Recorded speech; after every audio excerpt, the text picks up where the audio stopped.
யாருங்க இவரு? ஆடு மாடு அடிக்கிற மாதிரி பிஞ்சு குழந்தைய போட்டு இந்த அடி அடிச்சிட்டு இருக்காரு. இந்த மாதிரி ஆட்கள் எல்லாம் லீகலா என்ன பண்ணலாம்னு தெரிஞ்சுக்க நம்ம பேஜை ஃபாலோ பண்ணிக்கோங்க. முதல்ல ஸ்கூலா இருந்தாலும் சரி, இல்ல இந்த மாதிரி ஹோம்ஸா இருந்தாலும் சரி, பிஞ்சு குழந்தைங்களை அடிக்கிறதுக்கு லீகலி யாருக்குமே ரைட்ஸ் கிடையாதுங்க. இத சுப்ரீம் கோர்ட் மேல கொடுத்திருக்க கேஸ்ல சொல்லிருக்காங்க. Rights of children to free and compulsory education ஆக்ட்ல செக்ஷன் 17லயும் எந்த குழந்தையையும் பிசிக்கல் பனிஷ்மெண்டோ இல்ல மென்டல் ஹராஸ்மெண்டோ பண்ணக்கூடாது அப்படின்னு சொல்லியிருக்காங்க.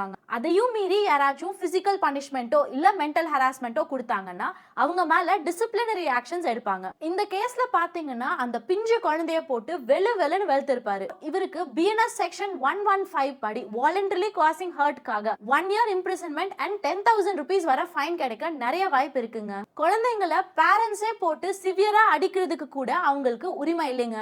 அதுவே சைல்ட் அபியூஸ்க்குள்ள வந்துரும். அவங்களுக்கே உரிமை இல்லைன்னா மத்தவங்க யாருக்குமே அடிக்கிறதுக்கு ரைட்ஸ் இல்லைன்னு அர்த்தம். அதையும் மீறி யாராச்சும் அடிச்சாங்கன்னா முதல் வேலையா போலீஸ் ஸ்டேஷன் போயிட்டு ஒரு ரிட்டன் கம்ப்ளைண்ட் கொடுத்துருங்க. ரெண்டாவது சைல்ட் ஹெல்ப் லைனை 1098ல கான்டாக்ட் பண்ணி கம்ப்ளைண்ட் ஃபைல் பண்ணிருங்க. மூணாவது விஷயம் ஜுடிஷியல் மேஜிஸ்ட்ரேட் கிட்ட கூட நீங்க டைரக்டா போயிட்டு ஒரு பெட்டிஷன் கொடுக்கலாம். நாலாவது விஷயம் ஒருவேளை ஸ்கூல்ஸ்ல குழந்தைங்களை அடிக்கிறாங்க அப்படின்னா பிரின்சிபல் கிட்ட இன்ஃபார்ம் பண்ணிட்டு டிஸ்ட்ரிக்ட் எஜுகேஷன் ஆஃபீஸர் கிட்ட நீங்க கம்ப்ளைண்ட் கொடுத்துடலாம். இல்லைன்னா national commission for protection of child ரைட்ஸ்லயோ இல்ல state commission for protection of child ரைட்ஸ்லயோ நீங்க டைரக்டா கம்ப்ளைண்ட் பண்ணலாங்க. இதுல எல்லாம் நீங்க கம்ப்ளைண்ட் பண்ணும்போது ப்ராப்பர் எவிடன்ஸை சப்மிட் பண்ணிருங்க. அப்பதான் உங்களால ஒழுங்கா ஆக்ஷன்ஸ் எடுக்க முடியும். நீங்க குழந்தைங்களை இப்படி அடிக்கிறது பத்தி என்ன நினைக்கிறீங்கன்னு சொல்லி மறக்காம கமெண்ட்ஸ்ல சொல்லுங்க. குழந்தைங்களை பார்த்தாலே அடிக்கிற உங்க ஃப்ரெண்ட்ஸுக்கு இந்த வீடியோவை ஷேர் பண்ணி அவேர்னஸ் கிரியேட் பண்ணுங்க.